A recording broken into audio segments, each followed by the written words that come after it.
Assalamualaikum warahmatullahi wabarakatuh. Berjumpa kembali bersama saya Mang Maman di channel Pojok Tani. Setiap pagi ya kita senang mereview ya, mengontrol tanaman anggur kita. Kebetulan ini Livia yang sedang ranum-ranumnya ya. Mudah-mudahan insyaallah dengan izin Allah, mudah-mudahan ini bisa sampai panen tidak ada masalah ya. Ya mudah-mudahan, kita hanya berusaha ya. Nah, hari ini rencana mereview perkembangan tanaman anggur. Ini jenis Tamaki ya, jenis Tamaki yang kebetulan kemarin itu tidak niat dibuahkan ya, tapi di foundation pruning karena kurang terpelihara, daun-daunnya sudah mulai banyak yang kena jamur ya. Tapi ketika diamati, ini justru banyak yang membawa bunga. Kita hitung ya, bunganya 1, ini 2, 3, 4, 5, 6, 7, 8 ya, 9, ada 10 bunga ya, ada 10 bunga. Alhamdulillah ya, mudah-mudahan ini bisa membesar bunganya ya, dan tidak ada gangguan apapun ya. Waduh, ini patah kayaknya, ini patah nih. Kita cari ada patahannya enggak. Wush, ini nih. Wah, sayang sekali ini ya. Ini sayang sekali patah, teman-teman. Wush. Kayaknya ini kena burung atau kena, ini tadinya di sini ya. Ini kena burung atau kena, sayang sekali ya, padahal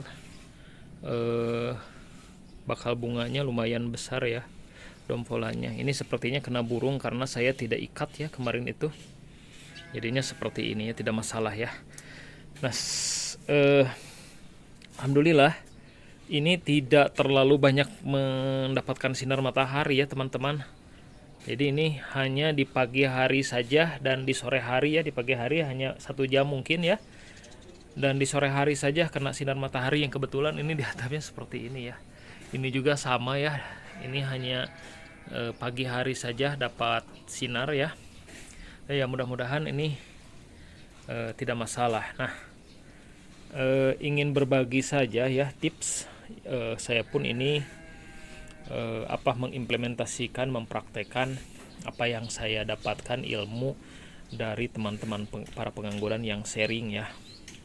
Untuk kasus pohon yang sedang brokoli seperti ini, hal-hal apa saja yang harus kita lakukan dan hal apa saja yang harus kita hindari ya. Nah, ini ilmu yang bermanfaat, teman-teman, karena kalau salah perawatan ya bisa gagal ya, bisa gagal, bunganya mungkin tidak akan bisa menjadi beri dan ya gagal panen ya. Jadi ada hal-hal yang benar-benar harus kita perhatikan dan harus kita benar-benar pahami ya. Nah, kebetulan ini alhamdulillah ya, walaupun musim hujan sudah terkena beberapa kali hujan ya, air hujan, si daun-daunnya sehat ya. Mudah-mudahan lah tidak ada jamur ya, karena kalau masa berbunga seperti ini terkena jamur ya, kita yang kerepotan. Apa yang harus dilakukan oleh kita? Yang pertama ya, ketika selesai pruning, ini saya pruning asal ya. Jadi saya memilih mata bud yang ya, mata bud itu seperti ini ya, mata bud yang montok. Nah, dimana saya temukan mata bud yang bagus walaupun pendek, jadi saya lakukan pruning ya. Jadi macam-macam, ini ada yang berapa, 1, 2, 3, 4, 5, ada yang 1, 2, 3, tapi dia berhasil membawa bunga ya. Ada yang panjang juga ya, ada yang panjang seperti ini. Jadi untuk Tamaki ini saya kira anggur yang cukup genjah. Kita tidak perlu memperhatikan pruning panjang atau pruning pendek ya, karena panjang dan pendek pun sepertinya si anggur ini mudah sekali untuk dibuahkan, ini buktinya ya. Nah, setelah melakukan pruning ya, kita harus melakukan penyemprotan. Jadi awal penyemprotan fungisida dan insektisida dengan dicampur itu ketika awal pruning ya, ketika selesai di pruning itu harus langsung dilakukan penyemprotan untuk membunuh bakteri-bakteri atau cikal bakal jamur yang menempel di batang-batang atau di tunas-tunas.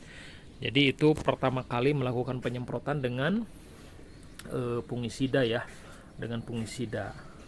Nah setelah itu ya pastikan si media tanam lembab ya, jangan sekali-kali melakukan pemupukan ya, pemupukan semprot maupun pemupukan kocor, kecuali Anda siap menanggung resikonya ya, atau Anda mungkin pengalaman dengan dosis pupuk yang bisa diterima. Kalau saya pribadi, saya tidak berani ya ketika pertumbuhan tunas seperti ini ya, tunas masih muda seperti ini, masa-masa pertumbuhan seperti ini, saya tidak berani melakukan pemupukan. Kenapa? Karena si daun bisa gosong walaupun kadar pupuknya itu rendah ya, pengalaman.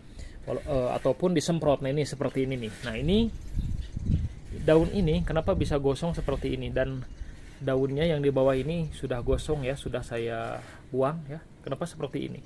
Karena kemarin beberapa hari yang lalu saya melakukan penyemprotan pupuk daun ya, untuk pupuk buah di anggur yang sebelah sini. Nah anginnya ke sini, nah ini kena cipratan ya, jadinya seperti ini si daunnya. Padahal daun yang lain sehat-sehat ya. Makanya saya sangat menghindari ya ketika pohon brokoli, bukan masalah brokolinya ya, tapi masalah si daunnya ini masih sangat pada muda. Jadi daun muda ini kalau kena banyak terkena pupuk dan dosisnya kurang tepat ya, ini bisa seperti ini ya. Dan itu saya pengalaman beberapa kali ya, beberapa kali dulu pernah di jenis anggur yang lain, ketika bertunas seperti ini saya lakukan pemupukan, akhirnya si daunnya banyak yang gosong seperti ini. Ini bahkan hanya kecipratan saja bisa seperti ini ya. Mungkin dosisnya gitu ya. Teman-teman kalau memang misalkan beda pendapat, nggak masalah misalkan disemprot atau dipupuk ya pada saat proses berbunga brokoli seperti ini ya, silahkan saja. Silahkan saja kalau dosis pupuknya tepat. Ya kalau saya pribadi sih menghindari ya. Nah, terus kapan melakukan pemupukan ya? Pemupukan itu saya lakukan ketika si bunga-bunga ini menjadi berry ya, menjadi berry baru saya lakukan kembali penyemprotan gitu ya, pemupukan dengan pupuk buah ya, melanjutkan pupuk pembuahan sebelumnya. Nah, apalagi yang harus dilakukan ya untuk pada saat seperti ini ya, kita harus buang sulur-sulur ya, seperti biasa membuang sulur-sulur ya, sulur-sulurnya yang tumbuh ini sudah beberapa kali saya buang ya. Ini juga ada yang baru. Nah, saya biasanya pada saat seperti ini biar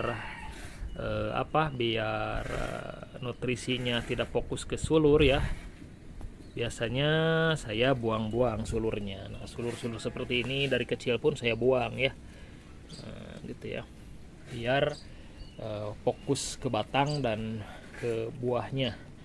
Nah ini juga sama, saya buangin ya dikit-dikit biar tidak nunggu besar ya. Nah seperti itu.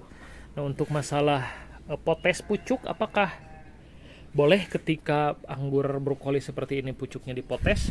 Nah ini juga ya banyak pendapat ya, banyak pendapat. Daun itu, peranan daun ya cukup penting ya, walaupun pada saat berbunga seperti ini ya peranan daun akan sangat membantu untuk proses fotosintesis. Tanpa daun ya silahkan saja habiskan daunnya, apakah memang bisa tumbuh bagus atau tidak.